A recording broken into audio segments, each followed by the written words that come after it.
Okay, our very first saw that we're going to be demoing is we're going to be demoing General. It's going to be a cabinet saw. And first thing we're going to do is we're going to look at the different components and the function of this saw. Okay, this is a General table saw. As you can see, it has got an extension on it. It's on wheels. This is what we call a cabinet saw. The cabinet saw, as you can see, has the motor built within it. It's not external, it's internal, but still belt driven. This is a 2-horse, 220 volt system. As you can see, it's got a cast iron top to it. We have a variety of features with it, so we'll start with the blade operation of it. As you can see, we have this wheel here, lowers and raises the blade. Okay, it'll raise up to 3 inches. And this handle here, what it does, it tilts the blade up to 45 degrees. If you look here, inside here is where the blade is put. It's installed on what we call an arbor. There's the arbor nut and the washer for the arbor. And this table saw actually, when it's raised, it actually tilts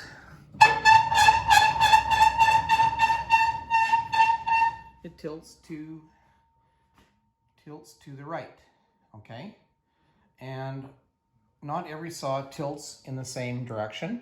Depends on the arbor, whether the arbor is on the right-hand side or the left-hand side. We have what we call a fence here. Okay, this fence here is like a Bismeier, okay? This fence here rides on what we call a rail on the back side. And it doesn't clamp on the front, it just clamps here. So when you hold it down, otherwise it slides back and forth here and completely removable. It's got a gauge here. So this gauge here with the measurements on it is both metric and imperial. And it is calibrated for this saw. So once it was set up, we adjusted it according to the distance between the blade and the fence, and we adjusted the settings on it.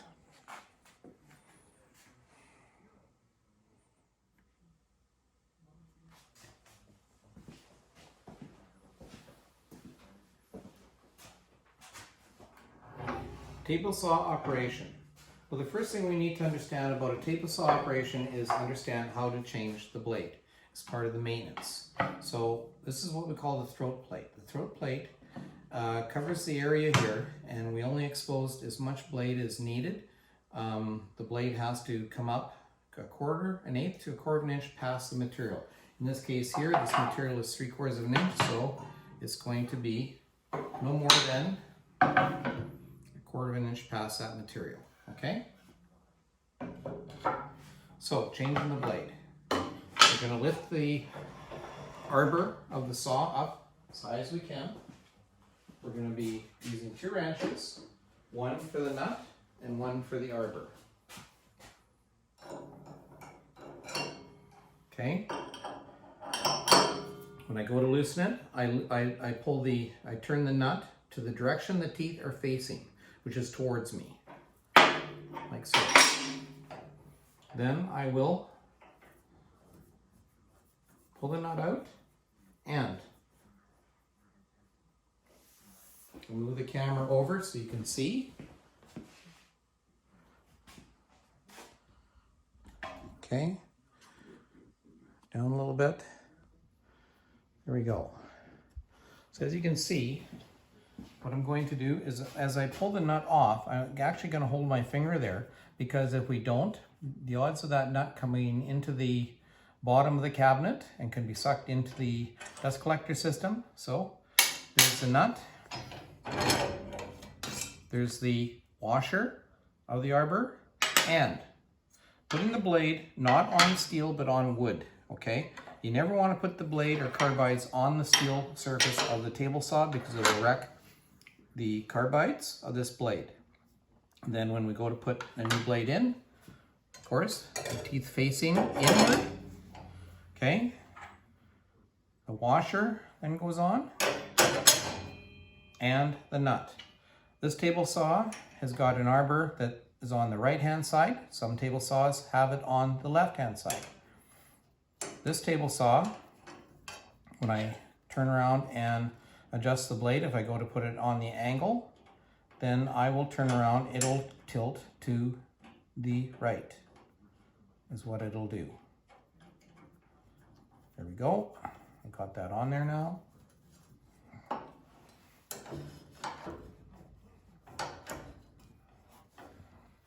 Oh.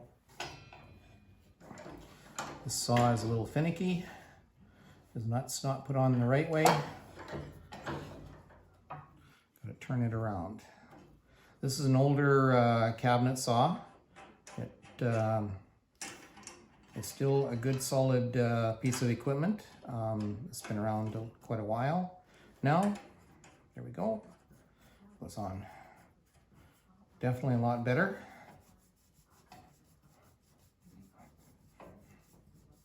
When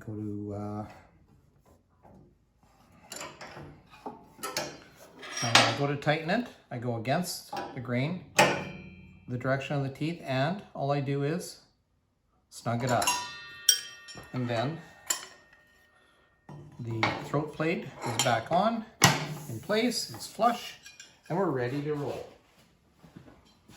A couple of things to keep in mind. When I'm not using the saw, the blade gets lowered out of the way that if accidentally goes on, I'm not going to have my hands on it. Okay, operating the table saw. When we go to operate this, we will have a riving knife and a guard on this. And I just want to show you the blade up. Okay, when we go to rip,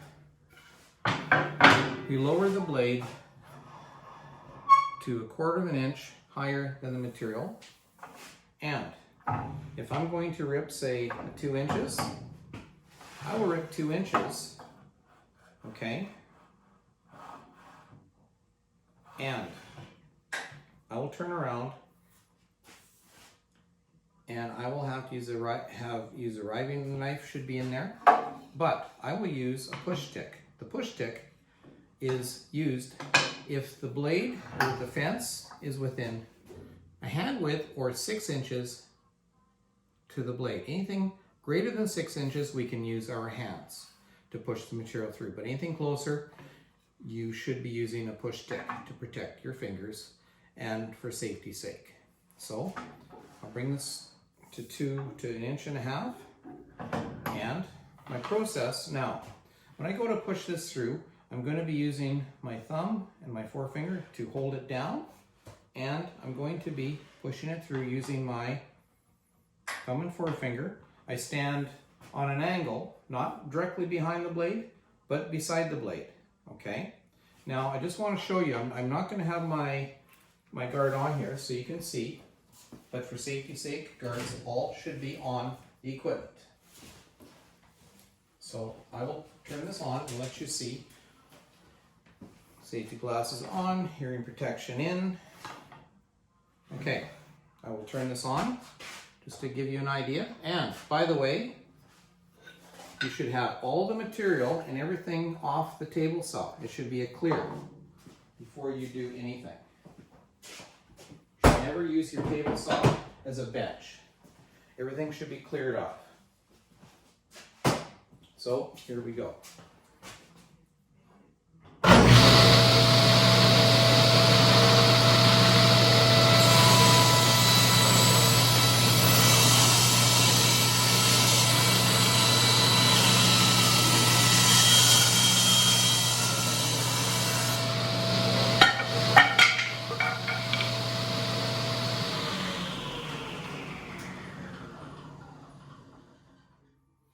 remember that whenever you're ripping something, you have to follow through. You don't come back through it.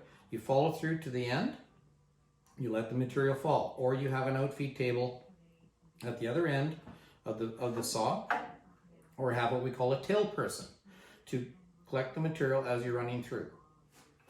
You should never operate the saw without having strict guidance, understanding the safety aspects of it, and understanding how the machine works and where the dangers are, especially when we call kickback. Kickback is when a piece of material gets stuck between the fence and the blade, and it turns and it causes the blade to push the material back, and it'll shoot back behind me because a table saw runs roughly at 110 miles per hour. And that's pretty much any saw. When I'm done, I lower the blade and move the fence out of the way. Okay? Table saws come with also what we call a miter gauge. A miter gauge is 90 degrees, or we can adjust it up to 45 in either direction. If I want something to face wider, I can put a block of wood in here to make it wider to cut stuff with. Okay. I can also use the fence on a special operation. I can put what we call a stop block on the fence. I'll put a clamp here and my material will go up against that. And then when it leaves, I can make my cut, and there's enough space here that it can sit freely through there as I cut. Okay? Safety concerns: you never reach over the blade, you never reach across, you always walk around and pull the material this way. And anything on this side here, you just leave, let it sit there, shut the machine off until it's completely stopped before you go to remove it. If you don't, this is some of the places where people have lost their fingers because they don't shut the machine down until, and they grab something like this and it could throw you into the blade. We also have other accessories. Okay, this is the fence. This is a miter gauge that it came with. I also have, we have a couple of things here.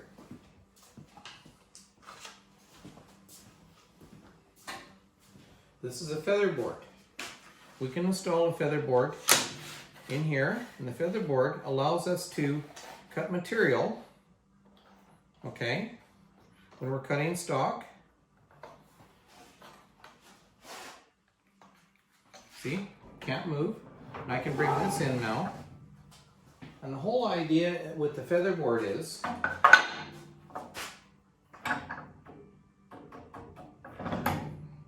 when we go to push material in, it allows us to push material through, but as you can see, it can't work backwards. So it allows the safety aspect for less kickback regarding the table saw. You can buy these, either they fit inside your miter gauge, or you can buy the magnetic, or you can even make one. Also, another accessory that we have, you can also buy a bigger miter gauge. This one here is used for cutting wider boards. As you can see, I can adjust it. Okay, I can set it for 90 degrees. I can set it for angles. This is made for cutting wide material. Okay, when we're cross-cutting and we're not using it, it allows me to have a wider, because the bigger the material cross-cutting, the harder it is. So we have to learn how to control it and to make a true 90-degree cut or an angled cut based on that. So you can buy all kinds of accessories. We can also make a a variety of jigs to fit there to do a variety of things based on whether it be for cutting picture frames to make a 45-degree angle, to make a 90-degree joint on both sides. We can make we can use something made out of plywood, and we'll be demoing that later on. We're going to make a jig that will allow me to do indexing of what we call a finger joint on the table saw. Okay, as you can see here, as we continue on with table saws, this here is a DeWalt table saw. It has similarities, as you can see. It's got the throat plate, it's got the blade, but also has, see, it's got what we call a riving knife, and as you can see closely, it follows the contour, so when your wood goes through, it doesn't bind on the blade and causing a kickback. Okay, we also have, to replace that, if we have to, we use what we call a riving knife. So this riving knife actually sits inside here at the same time, okay, and it will cover, this actually covers the blade, and it's got a dust collector system as well. So you can put either one in to guard your blade on certain operations. Typically, this one here would guard, and this would be your normal one you'd have on the table saw. The riving knife would be there if you're doing any specialized equipment. The nice part about this is the riving knife, the splitter here, and the guard actually mount right into the saw, and as you can see, it is able to be mounted, and it's got a position for it. Also, under here, we have our miter gauge, as you can see. Here's your miter gauge. Okay. Fits in the guide, either direction. This unit here is one that has batteries.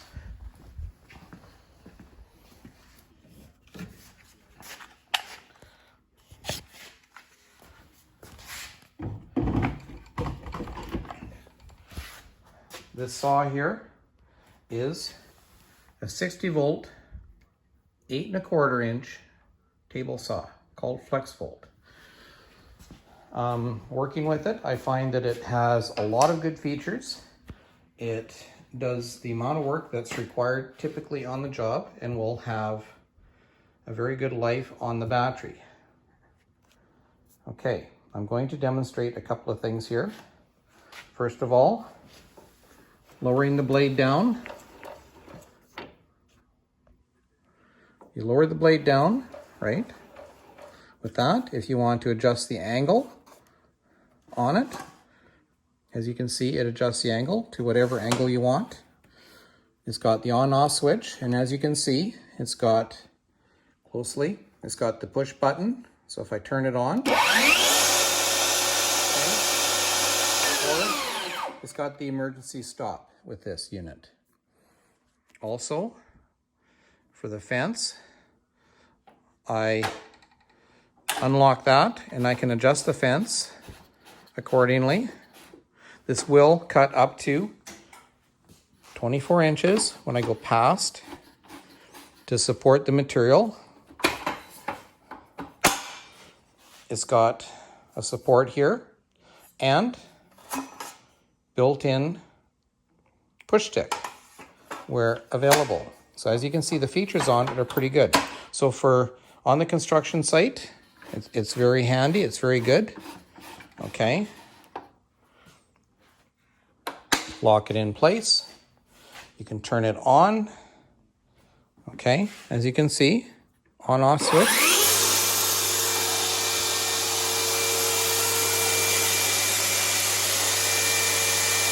And quick stop. what else can I say about this? Also, it's got a dust collecting system you can hook up to it as well. There is your branches to take the blade out. This is what we call a direct drive. The other saw we looked at, the General, was a belt driven, okay? And as you can see, the arbor, the nut is on the right hand side on this saw, okay? And we go over to the other saw, the arbor nut is on the left. So you have to remember that when we work with the saw, you've got to understand each piece of equipment can be used many different ways, okay? And each saw has got the same components, they're just slightly different. So we have our cabinet saw, which has got a base. The motor here is 2 horse, and it sits inside the saw, okay? And as you can see here, this little unit's got a portable table to it. It's light, it's handy. This is what you'd do, and you'd fit in the back of your truck. Okay, hopefully we can review this again in another time. Thank you.